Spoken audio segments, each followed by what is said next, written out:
আমাৰ ইয়াতে খোলা আপোনাৰ এবছৰ হৈ গ'ল আজি। ইয়াতে আমাৰ অলৰেডি 12টা বেচ কমপ্লিট কৰিলোঁ। এতিয়া আপোনাৰ 13 নম্বৰ বেচ ষ্টাৰ্ট হ'ব। ইয়াতে মোটামুটি আপোনাৰ 200জন মান ষ্টুডেণ্ট হৈ গৈছে মানে।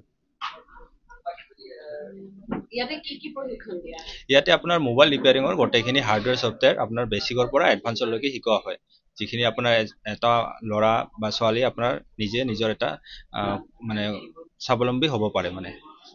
এতিয়া আপোনাৰ পৰা ওলাই বহুত যুৱক যুৱতীয়ে বেলেগ জেগাত চাকৰি কৰি আছে, এনেকুৱা ক'ব পাৰিব নেকি?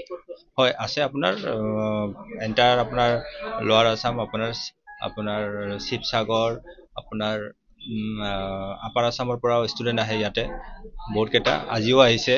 আপোনাৰ যিমান এক্স ষ্টুডেণ্ট আছিল কিছুমান আজিও আহিছে আপোনাৰ, যিহঁতে মানে নিজে আপোনাৰ দোকান খুলি বা বেলেগ ক'ৰবাত কাম কৰি আহে। আমাৰ ইয়াতে বেছিকখিনি আপোনাৰ মেইন অসমৰ ভিতৰত আমাৰ ইয়াতে আপোনাৰ চবতকৈ বেছি সুবিধা দিয়া হয়।